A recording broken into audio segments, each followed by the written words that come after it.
Turns out there are two tools you really need as a new Subaru owner. And that's a cordless impact gun and a breaker bar. I don't know how else I would loosen all these bolts and nuts.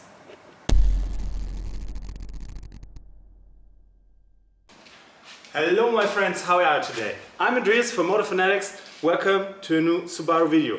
In this video we're gonna work on the rear axle. So let's get to it. So this right here was my first not so smart move of the day. I removed one of the diff bolts without having loosened anything else, and I suddenly noticed that the diff was kinked in the subframe, so I had to use a lot of leverage and a car jack to get it back in the right direction to put the bolts back in and start somewhere else. I decided to start on the shocks, and with a lot of force and a little bit of leverage I managed to turn and push the bolt out simultaneously. Does look easy, but wasn't, at least at first. Just remember, get all the leverage you can.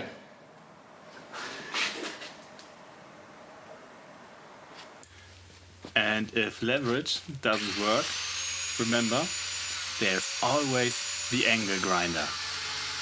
Can't be tight if you cut it off. But at least I tried. The first side is out. Thankfully I removed the axle nut so I could just pull it off when I loosened the bolts of the lower camber arms. Getting the camber adjustment bolt out of the lower camber arms into the knuckle, that's a whole different beast.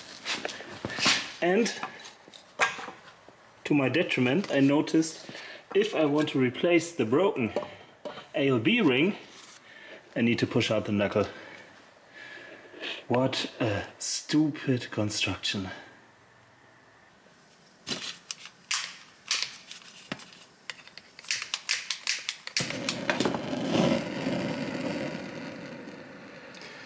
So guys, please tell me, why does it always have to be the last screw of everything?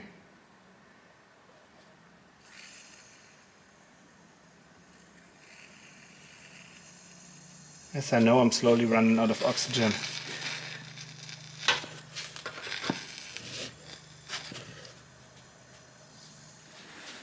So that's probably a little bit overkill, but I guess it will work fine as a heat shield.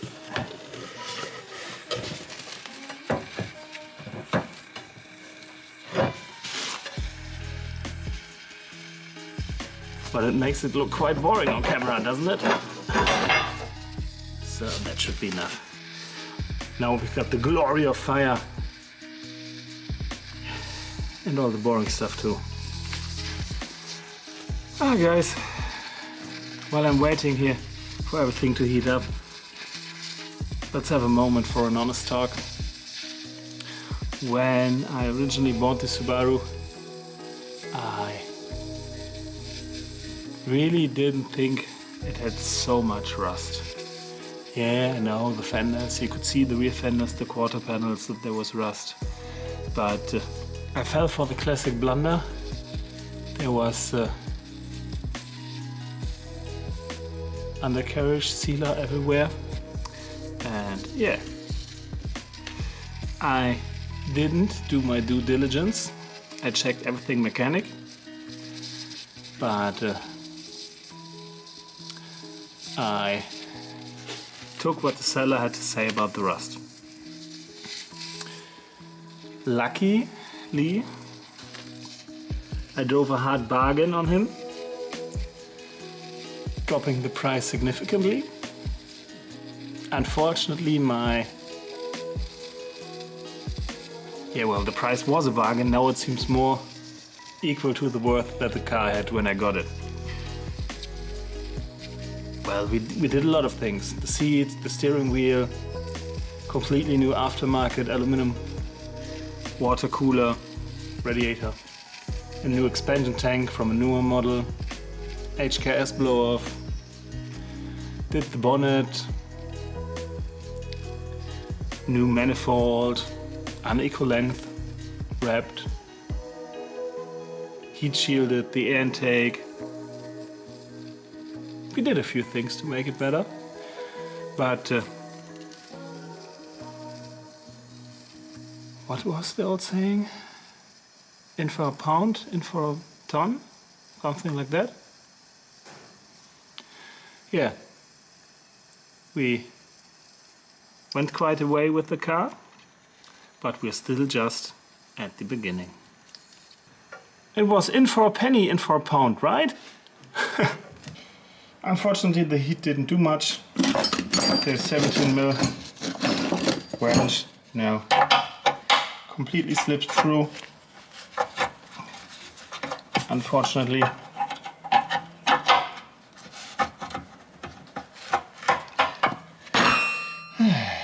the 16 won't fit, obviously. I can't get a nut remover on it. The nut is too thick for a nut splitter. So yeah, grinder it is. So when I left yesterday, I left the rear axle like this, standing up.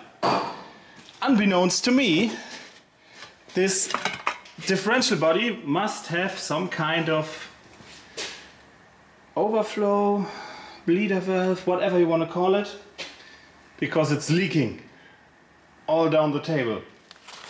But before turning everything back down, I still have a bolt to cut. So now let's get the angle grinder and get rid of that bolt. With new discs, yay! And there he was again, my new best friend in this Subaru endeavor, the angle grinder.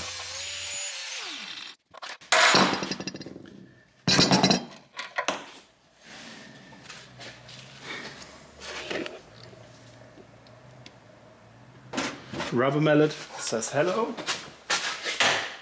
Now we should be able to.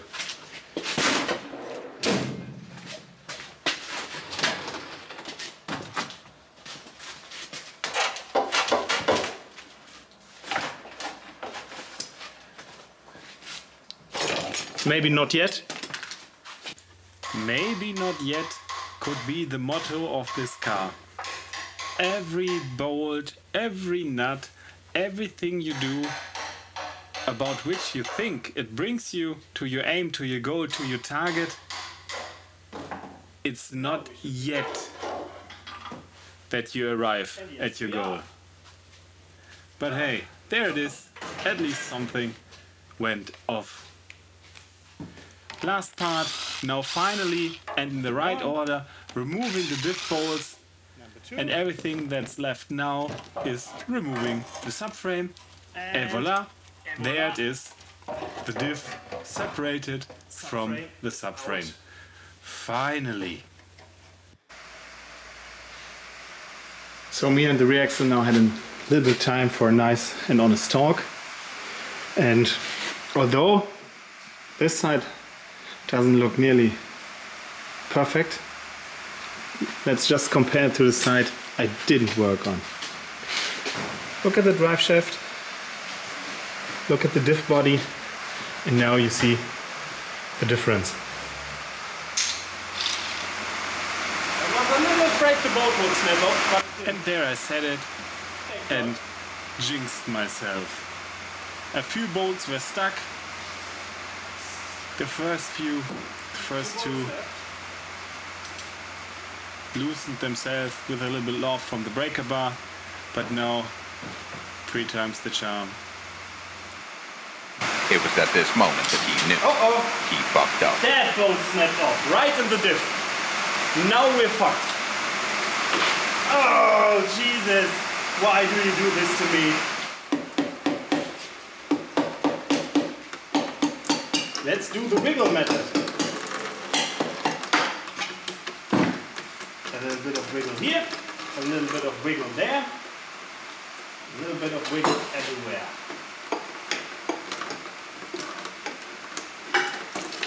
There we are.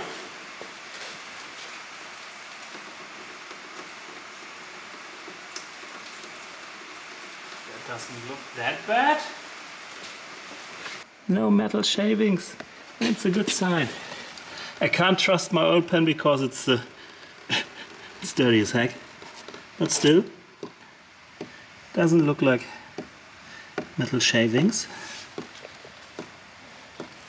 And the bolt, yeah, there's quite a lot left of the bolt.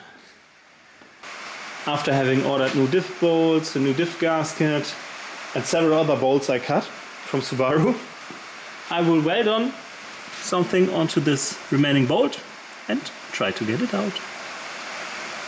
That's the plan. You son of a gun. No spare words anymore. Well guys, as you might have noticed, the camera died on me while welding. But now all of a sudden everything is done. How did that happen? Yeah, to be real, the next day I recharged the batteries of the camera and you missed pretty funny and stupid stuff. So I did weld on the bar stock.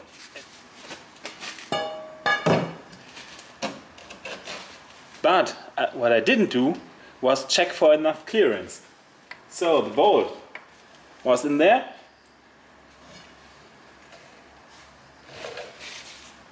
Giant bar of metal. Turning, turning, turning. Oh! I had slightly clearance issues because I could only bend it up to here. So I thought I was smart and took the angle grinder and cut it off. Unfortunately now I was missing the leverage to get out the bolt. So I had to use my old hammer and tap it, tap it, tap it, tap it, tap it. And then it finally came out. Everything looks fine and dandy so far. I already ordered new parts from Subaru, new bolts, a new gasket. The diff still looks fine. We even had a small oil fire. Because as I said, I'm not Mr. Smarty Pants and I had the oil pan still down on the floor, and as soon as the first spark from the welding hit, it got a little bit toasty here. No big deal. One gust of air and the fire was done, but yeah, should have thought that beforehand. So unfortunately all my batteries decided that I did enough today. So that's how far we've come, and I decided it's good enough for painting. The drive shaft, the whole diff body is de-rusted, is cleaned, has almost no dust on it. I did the underside too with a wire brush and with the air nailer. I should really look it up. I will go in here with a little bit of a wire brush before I paint everything else. And of course I did the diff cover too. I gotta be a little bit careful so don't hit me in the nuts with the drive shaft. And it's, oh no! I put it on the dirty surface. I just put it back on so I don't get any grime into the diff housing. But it's so shiny, I'm happy. I'm so close to just leaving it unpainted. I even reworked the threads with a thread file.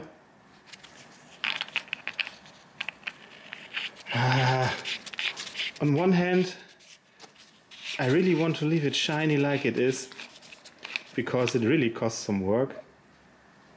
Oh, looks so good. No more rust on the threads, which will be back immediately or in a week or so. But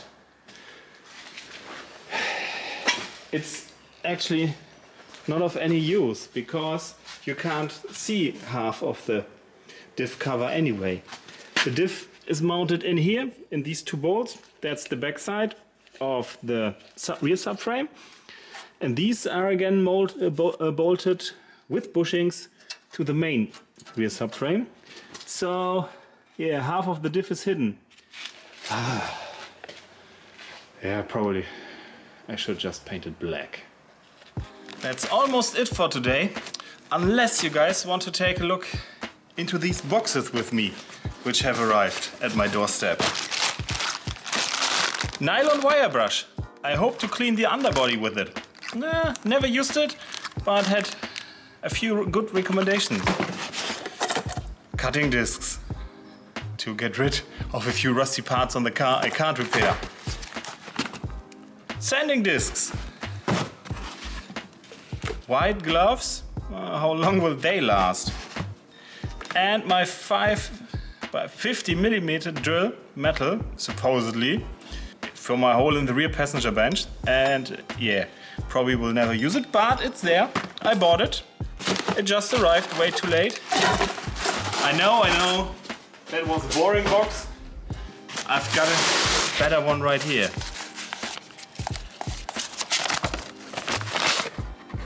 Yeah, looks promising. Thought so.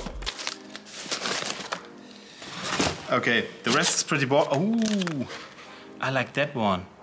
I've got a Hawkeye one in my car from my last order, but obviously it's not a Hawkeye. If they now just make it in black. AK Motorsport, if you hear me, send me a black one.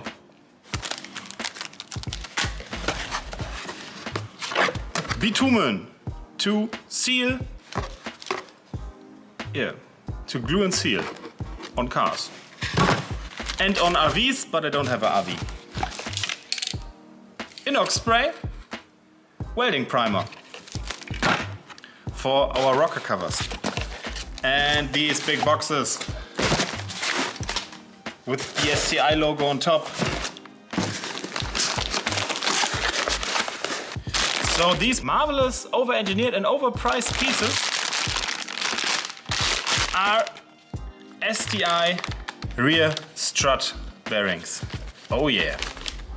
Supposedly they are worth it. So why not if they're worth it and if they're really worth it? I've spent so much now. There's one last thing. One last thing that arrived and my battery is already probably almost empty, so I need to hurry and drop all my tools. A few moments later. I almost fell down the stairs. The rocker covers have arrived. Excellent. Well, my friends, that was a lot of work and a lot of effort with minor results, but stuff we had to do and we did it. Hopefully next week will bring bigger results and I hope to see you guys next week. So if you like this video, please press like, share and subscribe and we see each other next week.